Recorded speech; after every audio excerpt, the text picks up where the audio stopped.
Hello दोस्तों, एक ही story में आपका स्वागत है। ठंडे पानी में अपने बदन और भावनाओं की गर्मी को काबू करते हुए आकाश ने अपना शावर जैसे तैसे पूरा किया और बाहर आकर एक बार फिर से कल रात की बातों में खोने ही वाला था कि उसके एकांत का दुश्मन जोश फिर से दरवाजे पर आकर दरवाजे को लगभग तोड़ने वाले अंदाज तक जाते हुए परेशानी से भरी आवाज में कहा, मालिक, बड़े मालिक इंतजार में हैं, जल्दी आइए। अब आप ये सोच रहे होंगे कि इंतजार ही तो कर रहे थे, इसमें इतना क्या परेशान होना, घर की ही तो बात है। लेकिन ऐसा बिल्कुल नहीं था। भले ही थॉमस आकाश के एक साथ एक पिता जैसा था, लेकिन उसे एक बात बिल्कुल पसंद नहीं थी और वो थी किसी का इंतजार करना।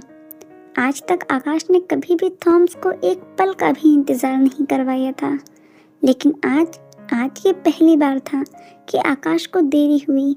हमेशा दरवाजे पर स्वागत के लिए खड़ा होने वाला आकाश आज थॉमस के आने पर भी नीचे नहीं आ सका। आकाश ने जल्दी से अपने कपड़े पहने और भागकर नीचे आ पहुंचा और आते ही थॉमस के पैरों के जूते अपने हाथों से उतारते हुए सर झुकाकर कहा, पिताजी, देरी से आने के लिए माफ़ी चाहूँगा। थॉमस, जो बिना किसी प्रतिक्रिया के अखबार में खोया हुआ था, वो अखबार पढ़ता रहा। आकाश उठा और उसके पैर के कोने के पीछे होकर किसी नौकर की तरह सर झुकाकर खड़ा हो गया। थॉमस के चमकदार जूते अब एक बड़ी ट्रे में रखकर आकाश पकड़े खड़ा था। वो नियम जानता था, सारे घर में ढेरों नौकरों और उनके आदमियों के होते हुए भी सब शांत था, एकदम शांत। दूर से आती सड़क की गाड़ियों की आवाज़ भी वहाँ आराम से सुनी जा सकती थी। बस कभी कभी थॉमस के हिलने की वजह से होने वाली अखबार की आवाज़ से ही घर के सन्नाटे में आवाज़ घर में मौजूद किसी के होने का एहसास करवा रही थी। यहाँ तक कि कोई भी सांस को जोर से लेने तक की हिम्मत नहीं कर पा रहा था। लगभग 40 मिनट का लंबा समय बीत चुका था। आकाश हाथों में जूते लिए किसी बुत की तरह खड़ा था, सर और आंखें जमीन में धंसी हुई थी। तभी थॉमस ने अपना चांद आकार का चश्मा, जो कि नज़र का चश्मा था, जिसे गिरने से बचाए रखने के लिए एक सोने की चेन से जोड़ा गया था। जैसे ही थॉमस ने अखबार को फोल्ड करके सामने के बड़े से टेबल पर रखा, एक नौकर आगे आया और उसे उठाकर एक तरफ रख दिया और फिर उसी लाइन में वापस खड़ा हो गया जिसमें बाकी के नौकर अलग अलग चीज़ें लिए खड़े थे। थॉमस उठकर खड़ा हुआ तो आकाश के चेहरे के भाव बदल गए। उसने एक सांस ली, फिर उसी मानव रेखा जो मालिक और नौकर का फर्क बता रही थी, उसमें से एक नौकर आया और एक ट्रे जो कि सियाह काले रंग की थी, उसे थॉमस के आगे कर दिया। थॉमस ने हाथ बढ़ाया और उसमें पड़ा काला और बड़ा चाबुक उठा लिया। आकाश उसी तरह से चलकर आगे आया जैसे कि वो खड़ा था, हाथों में ट्रे और सर जमीन की तरफ।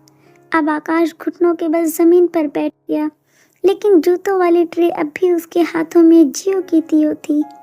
तभी उस शांत घर में एक जोरदार चाबुक की आवाज आई जिसने किसी की पीठ को घायल कर दिया था। जोश, थॉमस ने सिर्फ इतना ही कहा। तभी जोश ने बड़े मालिक 23 मिनट कहा।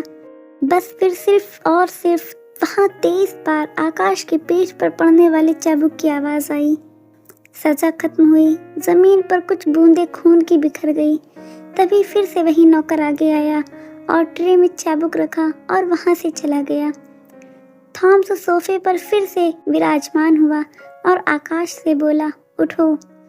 आकाश खड़ा हुआ और अब जाकर वो ट्रे उसके हाथ से लेकर एक नौकर उसी लाइन में जाकर खड़ा हो गया। जोश ने तभी एक नौकर को इशारा किया। नौकर आगे आया और आकाश के पास एक टॉवेल रख दिया, इसलिए नहीं कि वो उससे अपने जख्मों पर रख सकता है, बल्कि इसलिए कि वो उससे उस फर्श पर पड़े उसके बदन से निकले खून की बूंदों को साफ कर सके। आकाश ने बूंदें साफ की और फिर हाथ धोकर थॉमस को एक बार से अभिवादन किया और सोफे पर उसके सामने बैठ गया। थॉमस ने आकाश को देखा और कहा, अगले हफ्ते मुंबई वापस आ जाना। इस बार बिना कुछ और कहे आकाश ने झुकी नजरों से कहा, जी पिताजी। थॉमस, जो ऐसे बर्ताव कर रहा था जैसे कि कुछ हुआ ही नहीं। सामने उसका गोद लिया हुआ बेटा घायल बैठा था, लेकिन थॉम्स को इस बात से रत्ती भर फर्क नहीं पड़ रहा था। वो ऐसे दिखा रहा था जैसे उसने इंसाफ किया, लेकिन ऐसा नहीं था। वो एक निर्दयी इंसान था। मैं तो यहाँ बस तुम्हें सिर्फ देखने आया था। 2 दिनों के लिए मनाली जा रहा हूँ, तो सोचा तुमसे मिलता चलूँ। थॉम्स की बात खत्म होने से पहले ही टेबल पर खाना लग चुका था। जोश ने आगे आकर कहा, मालिक, खाना लग चुका है। दोनों उठे और वहाँ से खाने की टेबल पर जा बैठे। दोनों ने कुछ ही देर में खाना खत्म किया। उसके बाद थॉम्स कुछ देर तक घर का जायजा करता रहा और उसके बाद अपने खास आदमियों के साथ वहाँ से चलने को कहा। आकाश ने फिर से एक बार वो ट्रे पकड़ी और अपने हाथों से थॉम्स को दरवाजे पर जाकर जूते पहनाए। अच्छा बेटा, चलता हूँ, और हाँ, ये गलती फिर से ना हो। थॉम्स की आवाज़ का भारीपन उसे बता रहा था कि ये मात्र एक बात नहीं है, एक धमकी और चेतावनी भी थी। जी पिताजी, आइंदा ऐसा कभी नहीं होगा। मैं शर्मिंदा हूँ। आपकी सज़ा पाकर मैं खुश हूँ। थॉम्स आकाश की इस बात पर मुस्कुराया और गाड़ी में बैठ गया। एक साथ 12 गाड़ियाँ घर से बाहर निकलीं, लेकिन सब तब तक सर झुकाए वहीं खड़े थे जब तक कि गाड़ियाँ दूरी पर जाकर मुड़ नहीं गई। उनके जाते ही आकाश वहीं ज़मीन पर बेहोश होकर गिर गया। दरअसल आकाश अब तक अपनी विल पावर के दम पर ही थॉम्स के सामने खड़ा था। अभी तो वो लड़का आकाश की ज़िंदगी में सिर्फ एक झलक की तरह आया और आकाश को सज़ा का सामना करना पड़ गया।